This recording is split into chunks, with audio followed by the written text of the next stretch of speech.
नमस्कार मित्रांनो, आपण करतोय complete comprehensive course on panchayat raj आणि याच्यामधला आपलं आजचं पुढचं लेक्चर आहे महानगर नियोजन समिती या विषयावरती. ठीक आहे, महानगर नियोजन समिती मेट्रोपॉलिटन प्लॅनिंग कमिटी. तर बघा, याची पार्श्वभूमी आपण लक्षात घेऊ. तुम्ही तुमच्या वर्कबुकमध्ये हा टॉपिक ओपन करा आणि जिथे ते फिल इन द ब्लँक्स आहे तिथे तुम्ही नोट डाऊन करू शकता. ठीक आहे. देशामध्ये सर्वात प्रथम 2001 मध्ये पश्चिम बंगाल या राज्यामध्ये कलकत्ता शहराकरिता महानगर नियोजन समितीची स्थापना करण्यात आली. ओके, बघा या लाईनवरनं आपल्याला 4 ते 5 फॅक्ट समजले. सगळ्यात पहिले देशामध्ये कुठे येतं? कलकत्त्यामध्ये. ठीक आहे, पश्चिम बंगाल राज्यामध्ये. कोणत्या साली? 2001 साली. ठीक आहे, तर मग हे आपल्याला लक्षात ठेवायचं आहे, कोणत्या शहरात आहे, कोणत्या राज्यात आहे, कोणत्या साली आहे, असं आपल्याला विचारलं जाऊ शकतं. 74व्या घटनादुरुस्ती अंतर्गत कलम 243 नुसार याची स्थापना केली जाते. ठीक आहे, याच्या आधीच्या लेक्चरमध्ये आपण ZD बघितलंय.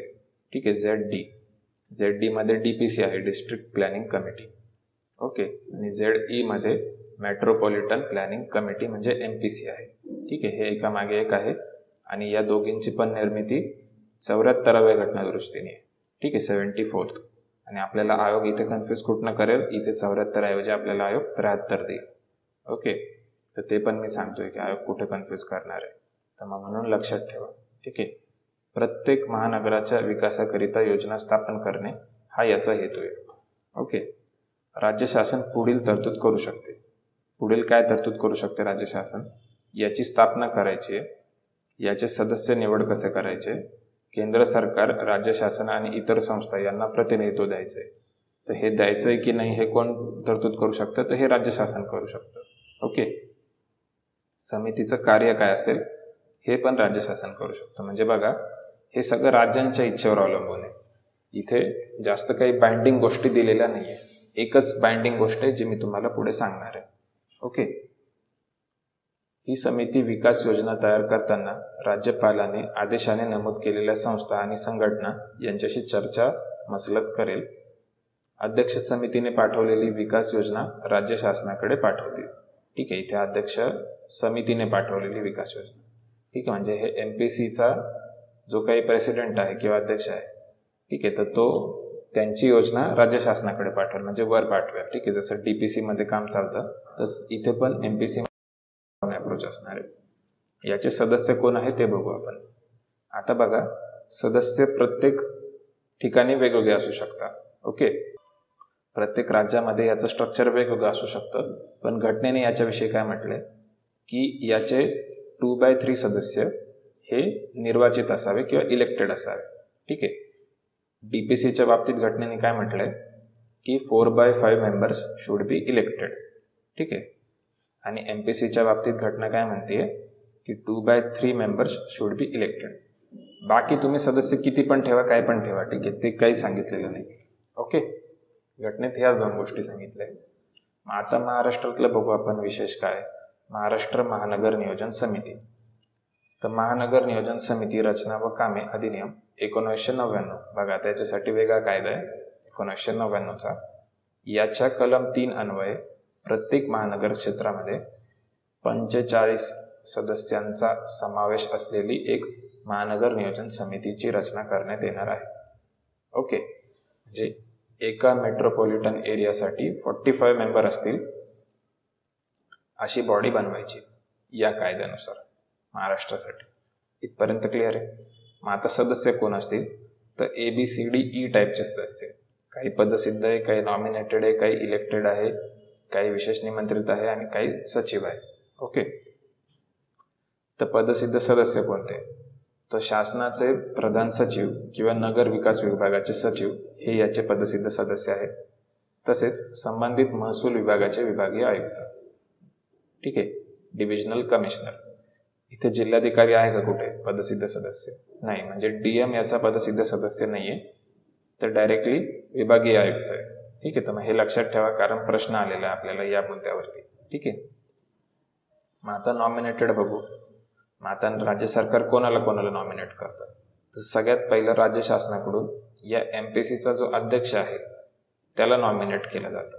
ओके, डीपीसीचा अध्यक्ष आपण बघितला की तो बाय डिफॉल्ट पालकमंत्री राहील, पण इथं बाय डिफॉल्ट कोणी सेट केलेलं नाहीये, तर हा राज्य शासन अपॉइंट करेल. ठीक आहे, हे पण लक्षात ठेवा की अध्यक्ष इलेक्टेड नाहीये. ओके. महानगर क्षेत्रात कार्यरत असलेल्या मनपाचे आयुक्त, नगरपालिकांचे मुख्याधिकारी, महाराष्ट्र प्रदेश नियोजन आणि नगर रचना अधिनियम 1966 अन्वये रचना करण्यात आलेले विशेष नियोजीकरणाचे प्राधिकरण, नव नगर विकास प्राधिकरण, मुख्य कार्यकारी अधिकारी, इतर कोणत्याही स्थानिक प्राधिकरणाचे सदस्य यांच्यामधून राज्य सरकार नामनिर्देशित करण्यात आलेले 6 सदस्य याच्यावरती नॉमिनेट करेल.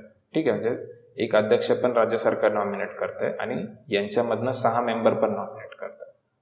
महानगर क्षेत्रामधून निवडून आलेले विधानसभा सदस्य आणि विधान परिषद सदस्य यांच्याकडून नामनिर्देशित करण्यात आलेले 2 सदस्य.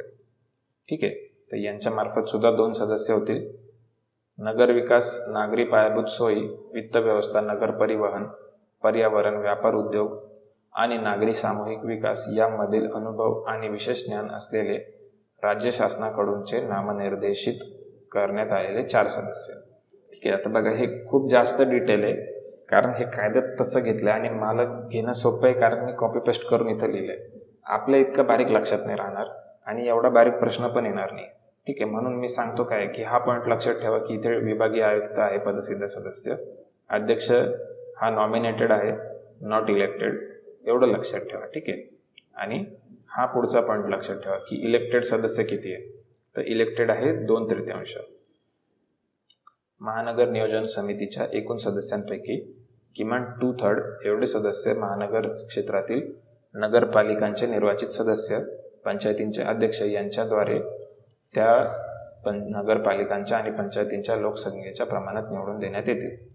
ठीक आहे, म्हणजे ह्या 2/3 निवडून कोण देत आहे, तर आपले नगरसेवक वगैरे हेच यांना निवडून देणार. ओके, आपण स्वतः MPC साठी कधी मतदान नाही करत. ठीक आहे, तुम्ही कधी बघितलं नसेल की तुम्ही DPC साठी मतदानाला गेले किंवा MPC साठी मतदानाला गेले. ठीक आहे, हे DPC आणि MPC ला मतदान कोण करतात, तर आपण निवडून दिलेले नगरसेवक किंवा ग्रामपंचायत सदस्य, ZP मेंबर हे यांना त्यासाठी मतदान करत असतात. निवडून द्यावयाचे सदस्य हे निश्चित करण्यात आलेल्या निर्वाचक गणामधील मतदारसंघातून एकल संक्रमणीय मताद्वारे निवड करण्यात येईल. ठीक आहे, म्हणजे इथे जे इलेक्शन होतं ते proportional representation by the system of single transferable vote या पद्धतीने होत असतं. ठीक आहे. विशेष निमंत्रित सदस्य म्हणजे काही लोक विशेष निमंत्रित आहेत. कोणते बघा, या क्षेत्रातून निवडून आलेले संसद किंवा राज्य विधिमंडळ सदस्य म्हणजे आमदार खासदार हे विशेष निमंत्रित आहेत. ठीक आहे. महाराष्ट्र जीवन प्राधिकरण, महाराष्ट्र औद्योगिक विकास महामंडळ, गृहनिर्माण संस्था, प्रदूषण नियंत्रण मंडळ, वीज मंडळ, रस्ते विकास महामंडळ यांचे जे काही CEO आहे हे पण इथे विशेष निमंत्रित असतात. नगर रचनाचे संचालक आणि त्याचे उपसंचालक तथा रेल्वे, दूरध्वनी विभाग, बंदर विश्वस्त मंडळ यासारख्या भारत सरकारच्या संघटनांचे प्रतिनिधी हे सगळे इथे विशेष निमंत्रित सदस्य असतात. ठीक आहे. सदस्य सचिव, महानगर नियोजन समितीचा सचिव म्हणून राज्य शासनाकडून नामनिर्देशित करण्यात येईल असा शासनाच्या उपसचिवाच्या पेक्षा कमी दर्जा नसलेला अधिकारी. ठीक आहे. डेप्युटी सेक्रेटरी लेवलचा अधिकारी या ठिकाणी सचिव म्हणून अपॉइंट केला जाईल. ओके, तर हे लक्षात ठेवा. ठीक आहे, हे एवढं लक्षात ठेवा. आपण हे मधलं सोडून द्या. इथे फक्त 2/3 आकडा लक्षात ठेवा. इथे फक्त अध्यक्ष लक्षात ठेवा आणि इथे विभागीय आयुक्त आहे, जिल्हाधिकारी नाही आहे, एवढं लक्षात ठेवा. ठीक आहे. तर आय होप तुम्हाला MPC हा पॉईंट समजलाय. ठीक आहे. आता याचे कामं काय तर मी वाचून घेतोय जस्ट. महानगर क्षेत्रातील नगरपालिका व पंचायती यांनी तयार केलेल्या योजना विचारात घेऊन त्या महानगर क्षेत्रासाठी विकास योजनेचा मसुदा तयार करणे, घटनेच्या आर्टिकल 243ZE च्या तरतुदींचे अनुपालन केले जात असल्याची सुनिश्चिती करणे, विकास योजनेच्या मंजूर मसुद्याची महानगर नियोजन समितीच्या अध्यक्षामार्फत राज्य सरकारकडे शिफारस करणे. ओके, आता तर आपण हे बघितलं की MPC स्थापन करायचे. ठीक आहे. आता ह्या MPCs ज्या आहेत ते काही ठिकाणी स्थापन आहे, काही ठिकाणी नाही पण. ठीक आहे, तर त्या एवढ्या महत्वाच्या नाही आहे. आपल्या दृष्टीने अजून एक महत्त्वाचं गोष्ट आहे ती म्हणजे मुंबई महानगर प्रदेश विकास प्राधिकरण. ठीक आहे, मुंबई महानगर प्रदेश विकास प्राधिकरण. तर हे काय, Mumbai metropolitan region development authority.